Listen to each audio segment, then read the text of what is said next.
గాంధీ చౌరస్తాలో బీఆర్ఎస్ నాయకులు corner meeting నిర్వహించారు. బీఆర్ఎస్ ఎంపీ అభ్యర్థి మారేపల్లి సుధీర్ కుమార్ గెలుపు కోరుతూ ప్రచారం చేశారు. కార్నర్ మీటింగ్కి ముఖ్య అతిథిగా మాజీ స్పీకర్ మధుసూదనాచారి, ఎర్రబెల్లి దయాకర్రావుతో పాటు అభ్యర్థి సుధీర్ కుమార్ హాజరయ్యారు.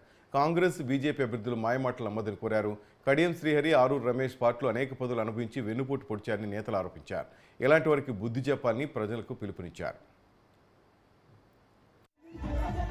దగా చేసి నేర్చుకోవాలి, డబ్బులు నేర్చుకోవాలన్నా ఈ తొర్రూరు పట్టణంలో ఒక్క దగ్గర ఆగండి. ఇట్లా తొర్రూరు పట్టణంలో ఎవరినైనా ఒక్క స్టెప్ ఎవరైనా మోసం చేసిందా? దళారులను ఏంటది, ఎంత మోసం! ఇవాళ కడియం శ్రీహరి చూసుకోండి. కడియం శ్రీహరి చదివించింది మా నాయన. కడియం శ్రీహరి రాజకీయాలను తీసుకొచ్చి దయాకర్రావు చిన్నమ్మాయితో ఓడిపోయాడు. మెదడు ఖరాబ్ అయిందట. నాది అయిందా? నేను ఈ రాష్ట్రంలో ఎక్కువ సార్లు గెలిచింది 7 సార్లు గెలిచింది దయన్న. నాతో సమానంగా గెలిచింది కేసీఆర్ గారు. నేను ఇంటరావని తిట్టా, చంద్రబాబు తిట్టా. నా చంద్రబాబు మోసం చేసినా నేను తిట్టా. నువ్వు ఎన్టీ రామారావుతో లబ్ధి పొందినావు, చంద్రబాబుతో లబ్ధి పొందినావు, వాళ్ళని తిడతావు.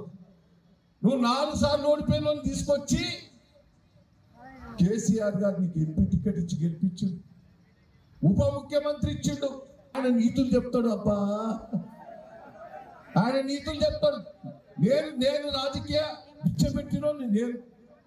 నన్ను తిడతాడు, కేసీఆర్ తిడతాడు, చంద్రబాబుని తిడతాడు. ఇంత సంతోషంతో నేను 6 వస్తానంటే ఇప్పటి వరకు నా కోసం ఉన్నాను. కానీ ఎందుకు కూడా కొట్టిండో తెలుస్తుంది. ఏడిస్తే ఎంత ఏడిచిన వ్యవసాయం బాగుపడదు, రైతు ఏడిచిన రాజ్యం బాగుపడదు అన్నట్టు ఈ ఎన్నికలే నిదర్శనం. ఈ ఎన్నికల తర్వాత ఎవరు ఉండరు. ఈ రేవంత్ రెడ్డి ఎటో బిస్తర్ కట్టుకొని పోతాడు. అదే విధంగా అక్కడ ఉండి మోడీ ఇంకెవరు ఆలోచన చేస్తాడు. కాబట్టి ఇవాళ వచ్చేదంతా సంకీర్ణాల యుగం వస్తుంది.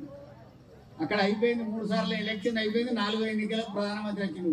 ఉత్తర భారతదేశంలో ఉత్తదే అయిపోయిందిగా.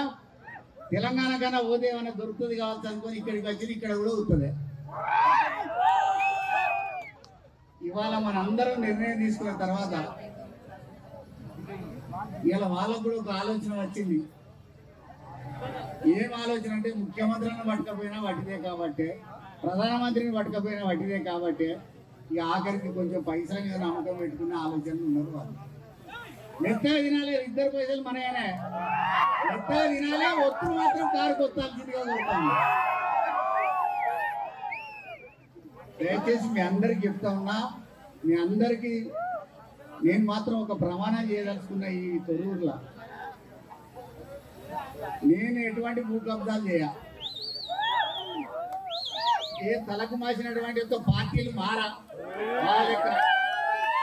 పార్టీలు మారేటోళ్ళకి తీర్పు పెట్టుండాలంటే గజ గజ గజ గజ మనకి ఏడిస్తే ఎంత ఏడిచిన వ్యవసాయం బాగుపడదు, రైతు ఏడిచిన రాజ్యం బాగుపడదు అన్నట్టు ఈ ఎన్నికలే నిదర్శనం. ఈ ఎన్నికల తర్వాత ఎవరు ఉండరు.